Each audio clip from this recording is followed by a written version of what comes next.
What's up everybody, it's Matt with The Real Shot. We're standing in the archery room because it's tax season and you got extra money you want to spend and you want to spend it on a brand new bow or a used bow. Today I'm taking the steps to show you how we personally set up a bow to make sure it fits you perfectly.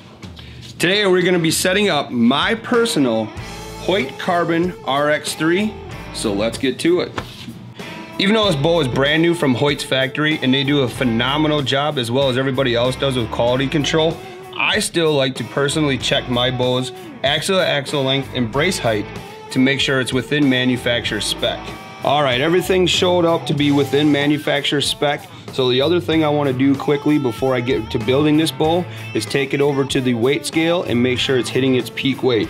This bow is a 60 to 70 pounder. So at its peak weight, which is 70 pounds, I should be getting a pound or two heavy. So what I'm gonna do is I'm gonna take it over to the draw weight scale and make sure we're hitting 70 plus pounds. Follow me. All right, we're at the weight scale right now. I put a extra loop on here. This is not the loop I'm gonna shoot it with, but I do that just so I can check weight without having to worry about it slipping off the string. So put it on the draw weight scale, pull down, boom, 70.99 pounds. That's perfect. That means this bow is perfectly in spec. Now we can start the build process. But now the next thing I do is I take it from that and I put it directly to the draw board. Why I'm doing this is, again, even though Hoyt and most bow manufacturers have great quality control, I want to make sure my cam synchronization or cam timing is perfect. So what I'm going to do is put it in the draw board and I'm going to draw it back, and then at that point we're going to check our draw postings to make sure they are both touching at the same time. So the reason you want to check your cam timing or your cam synchronization, those pegs hit at the same time. That means you're going to get the perfect knock travel. When this bow is all finally built, we're going to take it and run it through the paper tuner. So we're at full draw here on the draw board. I'm checking my cam timing. Both pegs are hitting at the same time. The other thing I do at this point is when the bow is at full draw, a good way to check cam lean is to come from the back of the bow while it's at full draw. And again, Hoyt's phenomenal quality control. Everything is right on the money. Now we can get to the point of putting accessories on this bow.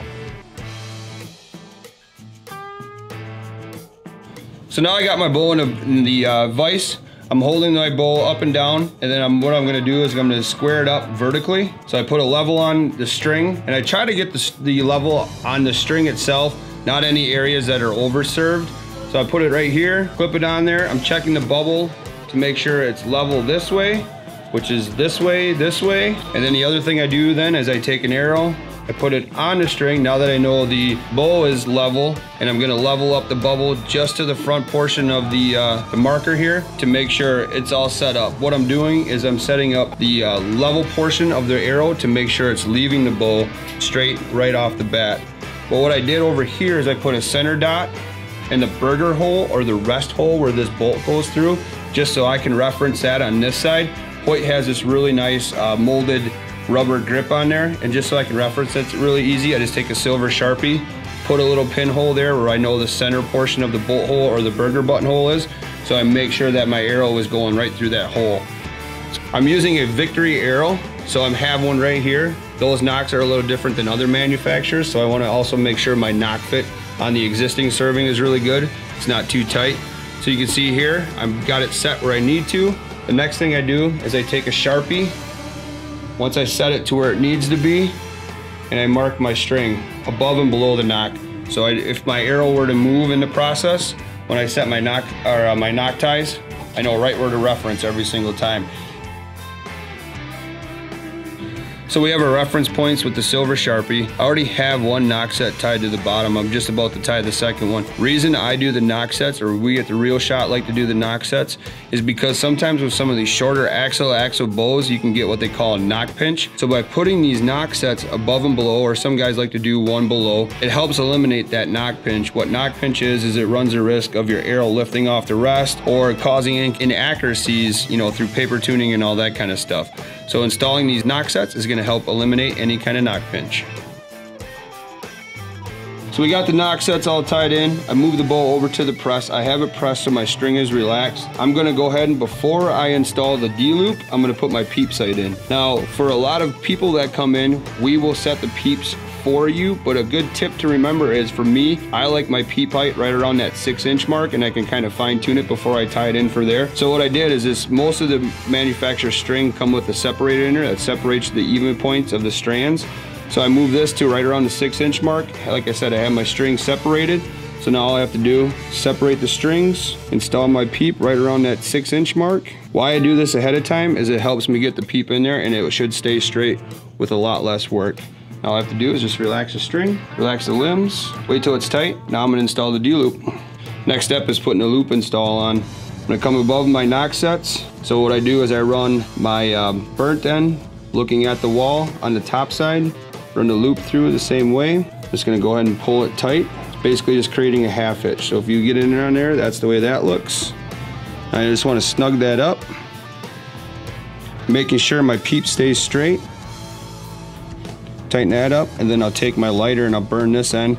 Then I come down and I want to go in the opposite. So this tag end is on this side of the string, on my side. So I'm going to go around the other side, take my tag end, run through here. I snug it up close to my knock sets. And now I continue on this side of the string, so I'll let the tag end fall and come from the back side.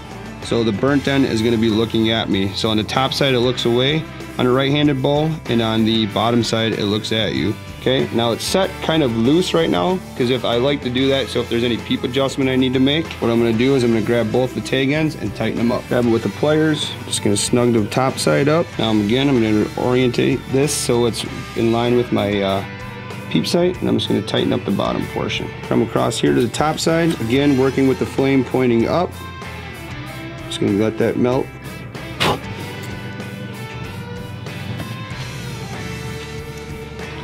Take a screw or pliers, get in there.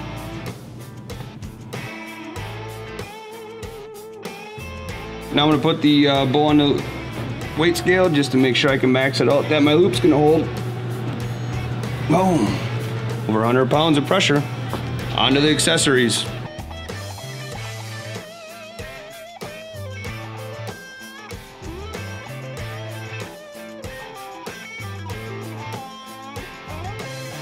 Just finished screwing all the accessories on it. What we like to do at the end of it is just check all the work that we did, make sure everything's tight. Finally, we're gonna shoot it through the paper and make sure we get a good bullet hole. That lets me know that the arrow is leaving the bow straight and everything's properly tuned and ready to rock. So let's run one through the paper quick.